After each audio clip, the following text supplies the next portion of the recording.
শুকর বলে মাওলা তোমার হাজার শুকরিয়া বলতে মানুষ বানাও নাই। রমজান থেকে আমি কি অর্জন করতে পারলাম? কত ভাই এমনও আছে যারা রমজান মাসে একদিন তারাবি নামাজ পড়ে দেখলো না, আছে না? বহুত আছে যে একদিনও তারাবি নামাজ বেশি পড়ে দেখলো না। বন্ধু, তোমার মাঝে তোমার বাড়ি যে কুকুরটা আছে ওই কুকুরের মাঝে পার্থক্য কি তুমি বলো? তুমি বলো, তুমি যে রমজানে একটি দিনও তুমি নামাজ পড়তে আসলে না, নামাজ পড়লে না, কোথাও পড়লে না। ও বন্ধু, তোমার মাঝে তোমার বাড়ির ছাগলের মাঝে পার্থক্যটা কি? তুমি উত্তর দাও আমাকে। তোমার মাঝে তোমার বাড়িতে গরুটা আছে, পার্থক্য কি? কোনো পার্থক্য নেই। শুধু তাই না, এটা আমি বলি না, আল্লাহ বলছেন যে উলাইকা কাল আনাম, ওইগুলো হলো চতুষ্পদ প্রাণী। রমজান মাস দিলাম, তুই রমজান মাস পেয়েও এখনো তুই মুত্তাকি হতে পারলি না। 11টি মাস তুই গুনার কাজ করেছিস, 11টি মাস তুই অন্যায় অপরাধ করে বেড়াইছিস, একটি মাস পেয়েও তুই এখনো ক্ষুধা বিরুদ্ধা আমি আল্লাহর ভয় তুই ভিতর সঞ্চয় করতে পারলি না। তোর মাঝে আর ওই তোর বাড়ির পোশাক কুকুরের পার্থক্যটা কি?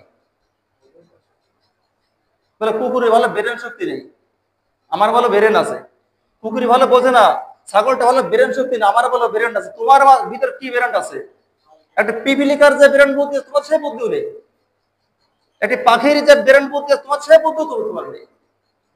যদি একটি বাবুই পাখিকে বলি, তোমাকে যদি বলি বাবুই পাখির মতো একটা বাসা তৈরি করো, তো তুমি যে তোমার শ্রদ্ধা গোষ্ঠী পারবে না, বুলেট ইঞ্জিনিয়ার পারবে না।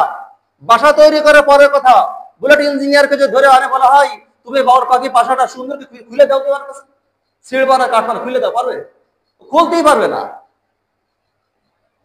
তোমার মাঝে আর ওই পশু পাখির মাঝে পার্থক্য কি? তোমার কথা তো অন্য পশু পাখিতে বোঝে না, তোমার কথা তো সিলেটি লোক বুঝবে না। সিলেটি লোকের ভাষা তো আমার বুঝি নেই, ওরা কি গালি গালাজ করে না সুবহানাল্লাহ তাও তো ভালো বুঝি নেই। কিন্তু পশু পাখির এমন একটি ভাষা,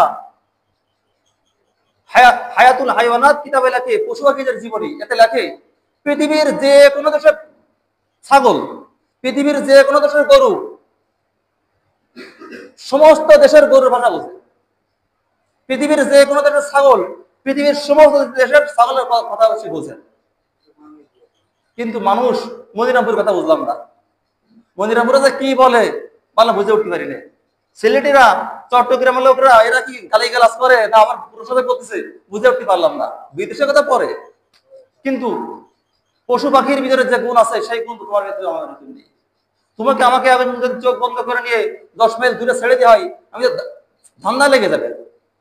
মৌমাছিকে তুমি চোখ বন্ধ করে নিয়ে চলে যাও 2000 মাইল পথ দূরে চলে যাও, সেখান থেকে সে ঠিকই পথ বেছে বাড়ি চলে আসবে। হিমা পাখিকে তুমি নিয়ে চাষ যে কবুতর, হিমা কবুতর নিয়ে চলে যাও, তুমি এখান থেকে খুলনা যে ছেড়ে দাও, ঠিকই তো বাড়ি চলে আসবে 2 ঘন্টার মধ্যে। উলাইকা কাল আনআম বাল হুম আদাল, আল্লাহ ওইগুলো হলো পশু কি চতুষ্পদ প্রাণী। এরপর আল্লাহ বলছেন যে না না না, বাল হুম আদাল, তার থেকেও নিকৃষ্ট, শুকরের থেকেও নিকৃষ্ট। কেন? ছাগল বলে মাওলা তোমার হাজার শুকরিয়া মাওলা, তুমি আমাকে কুকুর বানাও নাই। মাওলা তুমি যদি আমাকে কুকুর বানাইতে, মাওলা অনেক জায়গা আছে যেখানে আমি যাইতে পারতাম না, কিন্তু মাওলা আমাকে ছাগল বানাইছে। মাওলা আমাকে দিয়ে তোমার অনেক মানুষ তারা আনন্দ ভোগ করে, তারা খেয়ে তারা আনন্দ করে, তারা তৃপ্তি পায়। মাওলা যদি কুকুর বানাইতে, মাওলা কত দরজা থেকে আমাকে তাড়াই দিত। কুকুর বলে মাওলা তোমার হাজার শুকরিয়া, তুমি আমাকে শুকর বানাও নাই। যদি শুকর বানাইতে মাওলা তোমার কিছু মানুষের সামনে আমি দাঁড়াইতে পারতাম না, আমাকে দেখে দূর থেকে তারা নাক ছিটকাইতো। শুকর বলে মাওলা তোমার হাজার শুকরিয়া বলতে মানুষ বানাও নাই, তুমি আমাকে মানুষ বানাও নাই।